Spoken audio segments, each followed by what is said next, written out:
Hello there guys, and welcome back to the Thaumcraft tutorial series with me, Bashful Brit. Today is just going to be a one-parter, unlike the two-parter that I did last week covering the infusion table. That was quite a long one and it had to be split up just so it's a bit easier for you guys to watch. So here we are back in the world and stuff and things, and right, I went through the Thaumaturgy and I grabbed as much research as we could, and we actually had an overflow. So this is full, and we've got all of this here, and all of this here will go up into there as soon as we get space. So, as usual, dispense with knowledge. We've got runic shielding and magic tallow to research in this episode. And without further ado, we're going to jump straight into the hex puzzle for it again. And this is quite a big one, so I'm going to be skipping on that one quite a bit as well. And this one here isn't too bad, so we can do this one together.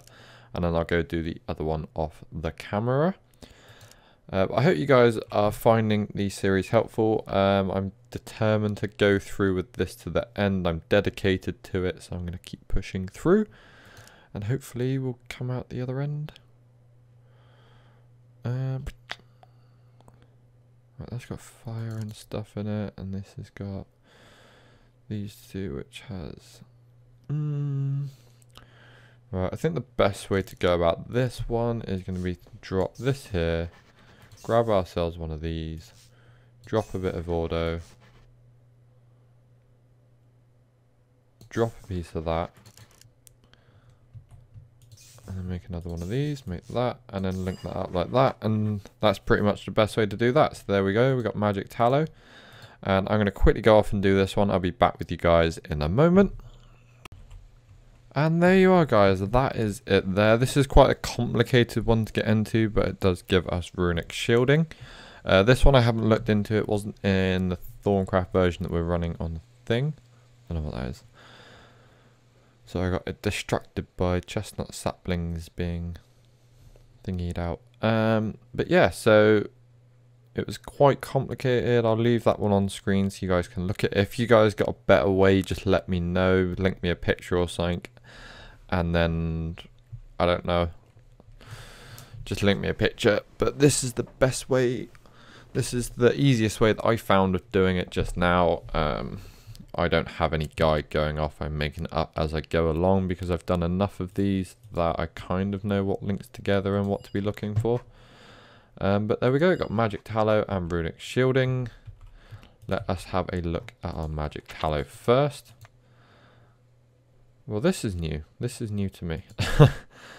Magic tallow. By processing and heating flesh in a crucible, you can create a mystical tallow suited for many arcane uses. This tallow can be used to craft candles. It is also possible to craft different color candles by combining a candle with dye in an arcane workbench. So as you can see there, we just put a bit of rotten flesh into a crucible with some precantatio. Not too hard at all. And then to make your candle, it's just 2 tallow and a piece of string, which is awesome. We have the stuff to do this, so let's just quickly research onto that because I want to see what this branch is off to. Let's have a look at that.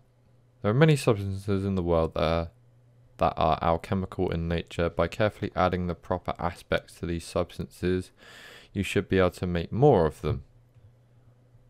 Oh, this is pretty cool. So we can duplicate gunpowder by putting gunpowder in with potassium and ignis. So if we've got excess of it, which you will do eventually in the future, and you want some more gunpowder, you can do that with the crucible.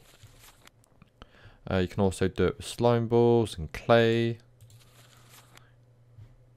glowstone and ink sacs. Ink sacs is going to be a handy one to do if you get extra census and aqua. You can do that with books and stuff.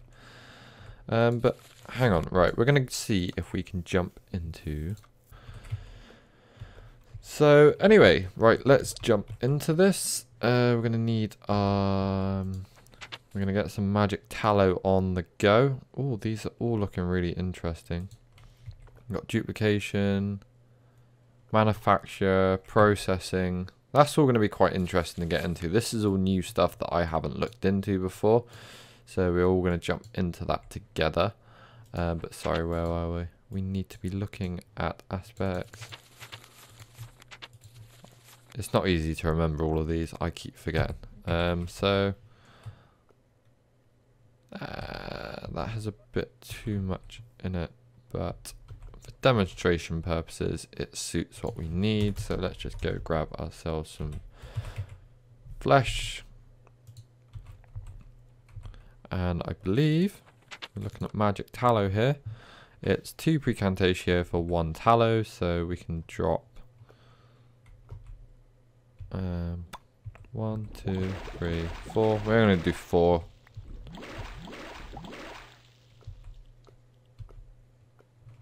Yeah, sorry, we only need to do 4 because now we're going to go and make a candle. So just need a piece of string for that, nothing too fancy. I mean, this is quite... Whoops, string. I don't know if you have to do it in alchemical or not. I wouldn't assume so, it's just tallow. There you go, we've got 3 tallow candles there. And like it said, you can dye these, so we've got some black dye in there if we want some dye. It will consume 1 piece of dye and 1 candle. And then we got a black candle, and these can be used around, I think I said in the infusion episode, you can put things around to make it more stable. Candles is one of them, and they're good light sources when they look pretty fancy, so you can't really go wrong there. But if you stick these sort of around in here, it does help with the process. It will stop the stop it failing as much. So there's that for magic tallow. We've seen that we can look into some more stuff into that, which is going to be quite interesting. Screw it, let's just click on processing.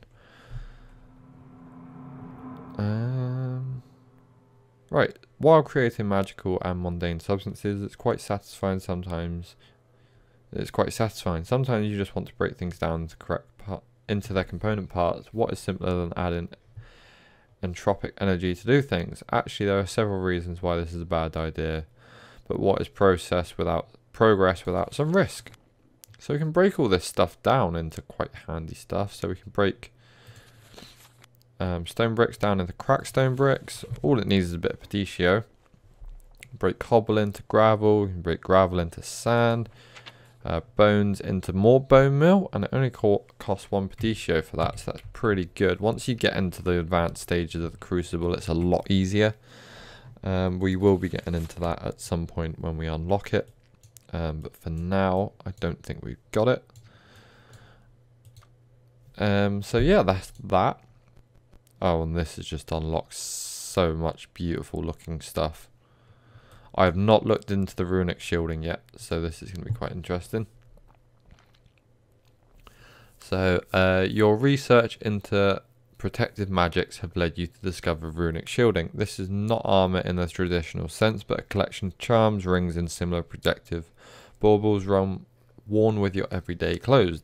These devices create a barrier of magical energy that wards out most types of damage. The shielding has a pool of hit points from which damage is subtracted, first protecting the wearer from all harm. Once this pool is depleted, the wearer starts taking damage as normal. So I've used the runic shield. You can enchant your armor with it. It's a little bit different in this one by the looks of it. You would, otherwise it won't work as far as I know, and it takes 25 of each as well. So these are a bit of a pain in the butt to make when you start off, but they do get a little bit easier. But with all that said, I think that's going to be it for the episode. I will go ahead and sort everything out, and next episode what we'll do is we'll make one of everything of this using arcane infusion, and I'll show you guys how to do this. And obviously you're going to need the mundane rings and all the mundane stuff, which is quite simple to make really. It's nothing too terrible, but that is going to be it. I'm going to assume it all goes in here somewhere as well. God knows. But anyway guys, thanks very much for watching. I hope you guys are finding this helpful. I'm trying to be prepared as I can, but I don't want to do the research and then, because I want to do it along with you guys and sort of learn as I go as well. But anyway guys, thank you very much for watching. This has been Bashful Brit. Hope you have a fantastic day, and I'll see you guys later.